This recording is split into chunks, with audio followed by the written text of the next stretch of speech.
저는 앞으로 몇 주 동안 다윗 이야기를 설교하려고 합니다.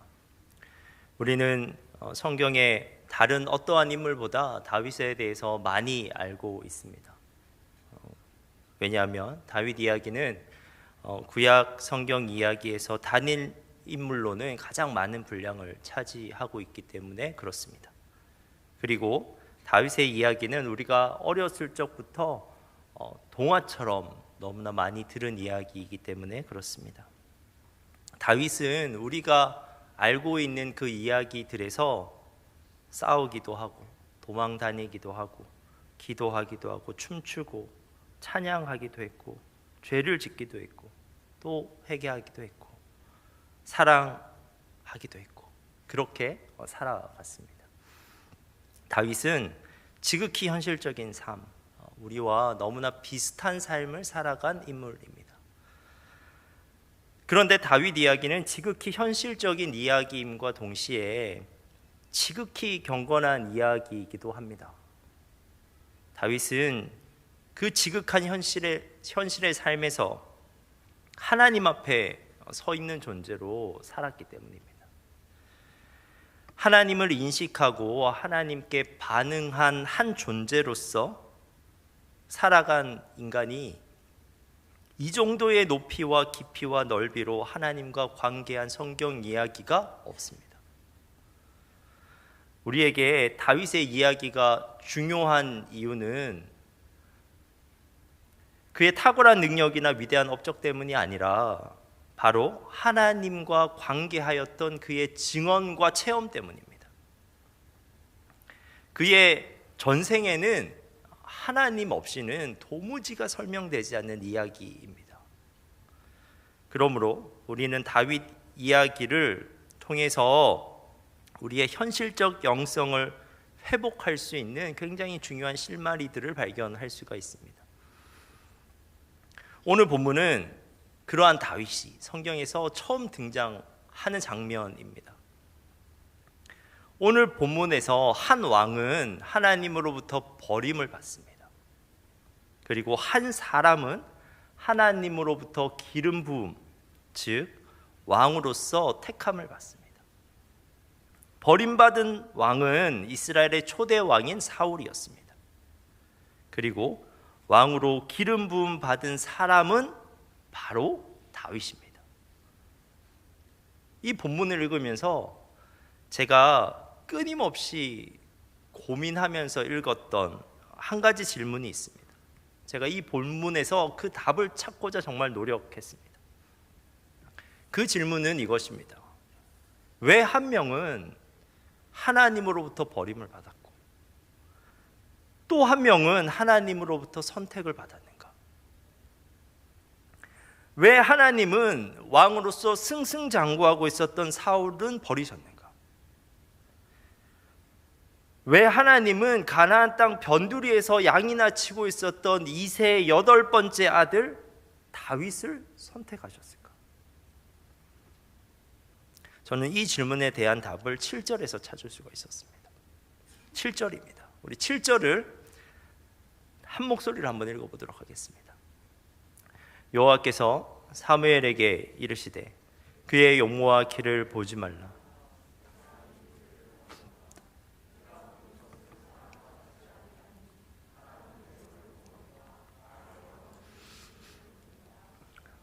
이 구절은 이새의 첫째 아들 엘리압을 보고 사무엘이 감탄하니까 하나님께서 사무엘에게 하신 말씀입니다. 나 여호와는 중심을 보느니라. 여러분, 중심이 문제입니다. 한 사람이 하나님으로부터 버림을 받는 것, 또는 한 사람이 하나님으로부터 선택을 받는 것, 그거 사람의 중심에 달린 문제입니다. 우리는 먼저 사울이 왜 버림을 받았는가에 대해서 생각해 보겠습니다. 1절에서 하나님께서는 사무엘에게 분명히 말씀하십니다. 내가 이미 사울을 버려 이스라엘 왕이 되지 못하게 하였거늘 네가 그를 위하여 언제까지 슬퍼하겠느냐. 1절에서 하나님은 이미 사울을 버리셨다고, 그리고 그를 더 이상 이스라엘의 왕이 되지 못하게 하시겠다고 결정하셨습니다. 그렇다면 그 결정의 이유를 알기 위해서는 16장 이전의 부분을 살펴봐야 합니다. 이스라엘의 첫 번째 왕으로 선택된 사울은 시작은 좋았습니다. 그는 왕으로 기름 부음 받았는데 왕이 되었다고 자만하지 않았습니다. 그는 여전히 농부 일을 계속하면서 이스라엘을 통치하였습니다. 그는 첫 번째 군사 활동에서도 큰 성공을 거두었습니다. 암몬이 쳐들어왔는데 길르앗 야베스를 멋지게 구해냈습니다. 그리고 암몬에 이어서 블레셋 족속을 패배시키기도 하였습니다. 시간이 지나감에 따라서 사람들은 사울이 단순히 장군으로만 탁월할 뿐만 아니라 한 사람의 인간으로서도 훌륭한 사람이라는 것도 알게 됐습니다. 첫 번째 승리 직후에 사울을 열광적으로 추종한 무리들이 사울을 찾아가서 이전에 사울이 왕이 되었을 때 그를 못마땅하게 생각했던 사람들을 다 끌어내어서 죽이자고 하였습니다. 그러나 사울은 그 제안을 거절하였습니다. 그때까지 사울은 관용의 정신으로, 은혜의 정신으로 권력을 행사하는 사람이었습니다. 하지만 조금 더 시간이 흐르면서 사울에게 좋지 않은 징후들이 서서히 나타나기 시작했습니다. 그런데 그 징후들은 사울이 패배했다는 그런 이야기가 아닙니다. 오히려 그 징후들은 사울이 계속된 승리의 현장에서 나타나는 징후들이었습니다. 사울이 블레셋 족속과 아말렉 족속에게 크게 승리한 이야기에서 우리는 그가 전쟁 수행력과 지도력을 갖추고 있지만 하나님에 대해서는 그다지 관심이 없는 인물이라는 것을 알게 됩니다. 그는 점점 왕으로서의 일에 빠져들게 됩니다. 일 자체는 잘 풀려갔습니다. 믹마스에서 블레셋과 그리고 시내산 지역에서 아말렉과 붙었던 전투는 사울이 이끄는 이스라엘 군대의 완벽한 승리였습니다. 그러나 각각의 경우에서 사울은 일을 수행하는 과정에서 하나님께 불순종을 저질렀고 사울은 이것을 지적하는 사무엘과 대립하게 됩니다. 사실 겉으로 보기에는 그 두 번의 불순종은 불법적인 것도 아니에요. 그리고 그것이 부도덕적인 것도 아니었습니다. 군사 전략적인 측면에서 보면 오히려 사울의 행동은 지극히 합리적인 행동이었습니다. 근데 흥미로운 것이 무엇인지 아십니까? 그 두 번의 불순종이 모두 예배하고 관련이 있습니다. 블레셋과의 싸움에서 저지른 불순종은 무엇이었냐면 사람들을 단결시키고 전투를 준비시킬 목적으로 임의로 자기 마음대로 제사를 드린 것이었습니다. 블레셋 족속이 이스라엘과 싸우기 위해서 모였는데 그 병력이 너무 많은 거예요. 그리고 그 무시무시한 적군이 몰려오기 시작하자 이스라엘 백성들이 막 도망하기 시작했습니다. 이에 사울이 급한 마음에 원래는 제사를 드리는 사무엘을 기다려야 되는데 그 사무엘을 오는 것을 기다리지 못하고 그냥 자기가 예배를 드렸습니다. 그리고 아말렉과의 싸움에서 저지른 불순종은 사울이 아말렉 족속과 그 모든 소유를 완전히 파괴하라는 하나님의 명령을 받았음에도 불구하고 가장 좋은 짐승들은 죽이지 않고 남겨두도록 허락했다는 것입니다. 백성은 뭐라고 하면서 그 짐승들을 살려뒀냐면 그 짐승들을 하나님께 예배 드리기 위해 살려놓았다고 하였습니다. 그런데 그들이 정말 그 짐승들을 하나님을 위해서 사용했겠습니까? 아니었을 겁니다. 중요한 것은 사울이 하나님의 뜻이 아니라 그들의 뜻대로 하나님을 예배하도록 놔두었다는 것입니다. 겉으로 보기에는 하나님께 예배 드리겠다는 마음이 그 모든 행동의 동기인 것 같지만 사실 사울의 관심은 하나님에게 없었습니다. 그는 예배 드렸지만 그 예배가 하나님을 위한 예배가 아니었다고요. 자신을 위한 예배였습니다. 예배를 왜 드렸냐면 자신을 향한 사람들의 마음을 잡고자 예배드렸습니다. 예배를 왜 드렸냐면 자신의 인기를 드높이고자 예배를 드렸습니다. 그 예배에는 하나님을 사랑하는 마음도, 하나님의 뜻을 구하는 마음도, 그리고 하나님을 겸손히 의지하는 마음도 없었습니다. 사울의 중심에는 하나님이 없었습니다. 하나님을 향한 마음이 없었습니다. 하나님께 기름 부음 받아서 이스라엘의 왕이 된 사울의 중심에서 어느 순간 하나님이 사라져 버렸습니다. 오늘 본문 1절에서 이렇게 되어 있잖아요. 하나님께서 사울을 버리셨다고 기록되어 있지만 사실은 사울이 먼저 하나님을 버린 겁니다. 그는 하나님을 자신과 이스라엘의 주권자로 높여드려야 하는데 오히려 자신의 주권을 위한 수단으로 사용하였습니다. 그는 기름 부음 받은 이스라엘 하나님 백성의 왕으로서 그 왕의 자리에서 하나님을 사랑하고 자신의 왕권을 통해서 하나님의 뜻을 이루어 드렸어야 했는데 그와는 반대로 자기의 왕권을 사랑하고 그 왕권을 지키기 위해서 자기의 뜻을 이루기 위해서 하나님을 예배를 방법처럼 사용하고자 하였습니다. 하지만 여러분, 하나님은 인간에 의해서 이용당하시는 분이 아닙니다. 그분은 우리의 경배를 받기에 합당하신 분입니다. 하나님은 그 중심에 하나님을 경배하는 마음이 있는 사람을 찾으십니다. 다윗이 바로 그러한 사람이었습니다. 오늘 본문에 등장하는 다윗은 어린 소년이었습니다. 집안에서 8아들 중에 막내였습니다. 그는 집안의 양을 치는, 즉 집안의 허드렛 일을 하는 아이였습니다. 그는 그저 집안 꼬마에 불과했습니다. 다윗은 집안에서도 존재감이 없는 아이였습니다.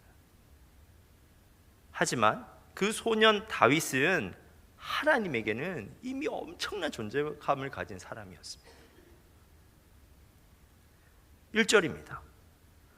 내가 이미 사울을 버려 이스라엘 왕이 되지 못하게 하였거늘 내가 그를 위하여 언제까지 슬퍼하겠느냐. 너는 뿔에 기름을 채워 가지고 가라. 내가 너를 베들레헴 사람 이새에게로 보내리니 이는 내가 그의 아들 중에서 한 왕을 보았느니라 하시는지라. 하나님은 베들레헴 양치기 소년에게서 이스라엘의 왕의 자질을 보셨답니다. 여러분, 중심입니다. 다윗의 중심에는 하나님이 있었습니다. 하나님을 향한 마음이 있었습니다. 이 소년 다윗은 외딴 언덕과 풀밭에서 양을 돌보면서도 기도하고 찬양하고 묵상하는 삶을 살았습니다. 평상시 하나님의 임재를 철저히 연습해온 그에게는 하나님이 꽤 실제적으로 경험이 되었습니다. 어린 시절부터. 그는 양을 지키는 과정에서 그 허드렛 일을 하는 과정에서도 하나님을 의지하였고 하나님의 능력을 그 들판에서 경험했습니다. 그는 하나님이 얼마나 위대하신 분인지 알고 있었습니다. 하나님이 어떠한 맹수보다도 더 크고 더 강한 존재임을 확신하고 있었습니다. 그래서 그는 이후에 골리앗과 싸우기에 앞서서 사울 왕에게 그의 출사표를 이렇게 말한 적이 있습니다. 사무엘상 17장 37절입니다. 또 다윗이 이르되 여호와께서 나를 사자의 발톱과 곰의 발톱에서 건져내셨은즉 나를 이 블레셋 사람의 손에서도 건져내시리이다. 이미 다윗이 어렸을 적부터 그러한 하나님을 경험했던 것입니다. 그는 이미 그렇게 크고 강하신 하나님을 경배하면서 살았고, 그러한 하나님 앞에서 겸손하고 정직하고 신실하게 살고자 노력했습니다. 그의 중심에는 하나님으로 가득했습니다. 소년 다윗은 시고 베들레헴, 아니 그보다 더 변방 지역에서 지금 양을 치고 있는데, 그렇게 변방에서 양을 치고 있었지만 하나님은 자신을 향한 마음을 그 중심에 품고 있었던 다윗을 주목하고 계셨습니다. 하나님은 이미 그 베들레헴 소년 다윗을 사울 다음의 왕으로 선택하셨습니다. 그리고 마침내 오늘 본문에서 그에게 기름을 부어 성령으로 충만하게 하십니다. 여러분, 하나님은 중심을 보시는 분입니다. 하나님은 사울의 중심을 보시고 그를 버리셨고, 하나님은 다윗의 중심을 보시고 그를 선택하셨습니다. 그런데 사울과 다윗의 중심을 보셨던 하나님은 우리의 중심도 보고 계십니다. 여러분의 중심도 보고 계십니다. 사람들은 우리가 어떠한 지위에 있는지, 우리가 어느 정도의 소유를 가지고 있는지, 우리의 외모가 어떠한지를 주목해서 바라봅니다. 사람들은 우리의 지위와 소유와 외모를 보고 우리를 선택합니다. 하지만 하나님은 우리가 어떠한 중심을 가지고 그 삶의 자리에 서 있는지를 보십니다. 현재 그 자리가 높든지 낮든지, 많이 가졌든지 적게 가졌든지, 내가 어떻게 생겼는지는 하나님에게는 별로 중요한 것이 아닙니다.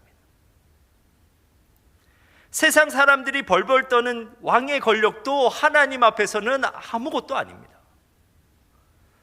사울이 자신의 왕권을 지키기 위해서 얼마나 노력했습니까? 하지만 그 왕권을 하나님이 빼앗아 가시고자 하니까 사울은 어떠한 방법으로도 그것을 지켜내지 못했습니다. 하나님 앞에서는 그 권력 아무것도 아닙니다. 하나님이 빼앗아 가고자 하시면 오늘이라도 그 권력 빼앗아 가실 수 있습니다. 그리고 그 왕권이 아무리 강력하다고 한들 그 권력이 죄의 도구가 되고 죽음의 도구가 된다면 하나님에게는 그 권력이 없는 것만 못합니다. 죄와 죽음의 나라를 번성하게 하는 권력은 하나님에게 분노의 대상일 뿐입니다. 하나님에게 중요한 것은 내가 그 삶의 자리에서 하나님을 지금 경배하고 살고 있느냐입니다. 그 중심에 얼마나 하나님으로 가득하냐입니다. 하나님께서는 그 중심을 보시고 그분의 사람을 선택하십니다.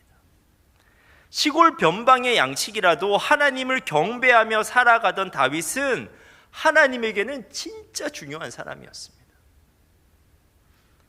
하나님은 그 다윗을 주목하셨고 그 다윗을 하나님의 사람으로 세워가십니다. 하나님을 중심에 세웠던 다윗은, 그래서 하나님의 마음에 너무나 합했던 그 다윗은 자신의 힘과 방법으로 이스라엘의 왕이 된 것이 아니라 하나님의 능력과 계획으로 이스라엘의 왕이 되었습니다.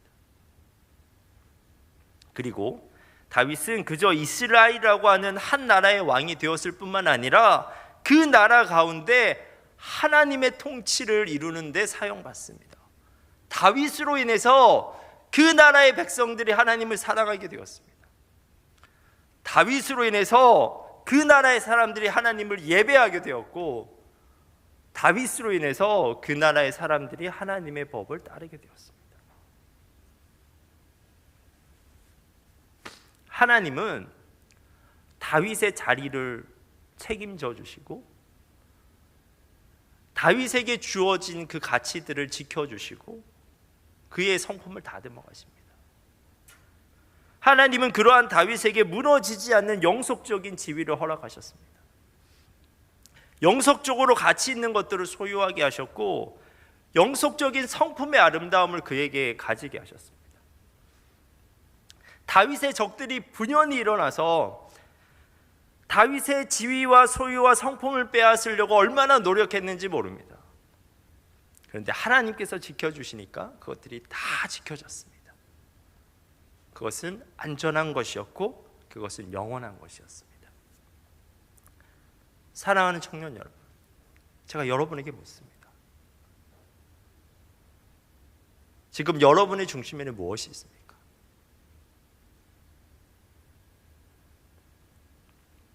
그 중심에 더 높은 자리, 더 많은 재산, 더 멋진 외모만 있으면 안 됩니다.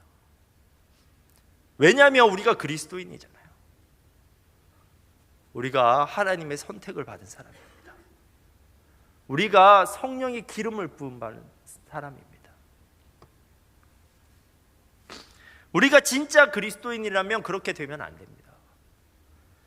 하나님과 관계없는 자리, 재산, 외모는 언제 무너져도 이상할 것이 없는 허망한 것입니다. 하나님과 관계없는 그것들은 오히려 죄와 죽음을 번성하게 만드는 악한 것일 수도 있습니다. 우리의 중심에는 하나님이 있어야 됩니다. 어떻게 나의 삶의 자리에서 하나님을 예배하면서 살아갈 수 있을까? 어떻게 내 가진 것으로 하나님을 섬기면서 살아갈 수 있을까? 어떻게 나의 모습이 하나님을 닮아서 아름답게 변화될 수 있을까?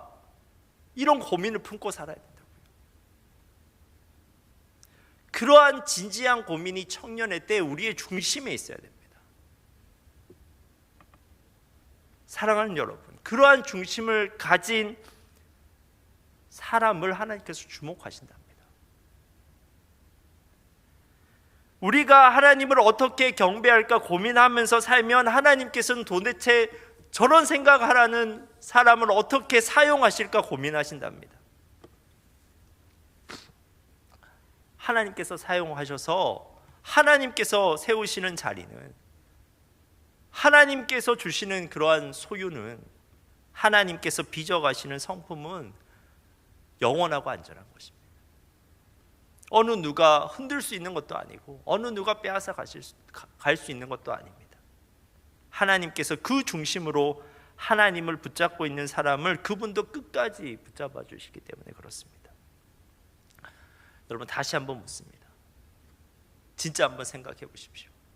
여러분의 중심에는 무엇이 있습니까? 여러분의 중심을 온전히 하나님께 드릴 수 있는 여러분 되시길 간절히 바랍니다. 기도하겠습니다. 하나님, 우리의 중심에 하나님을 담게 하옵소서. 나의 자리가 어떠하든지 나의 가진 것이 어떠하든지 모든 상황 속에서 하나님을 경배하며 살게 하옵소서. 우리의 중심을 하나님께 드릴 때 하나님께서 우리를 사용하실 줄 믿습니다. 하나님께서 우리를 하나님의 일꾼으로 세워주시고 우리의 성품을 다듬어 주시고 성령의 능력을 부어주실 줄 믿습니다. 우리가 중심으로 하나님을 붙들 때 하나님께서 더욱 우리를 붙드시는 것을 우리가 경험할 수 있게 하옵소서. 예수님의 이름으로 기도합니다.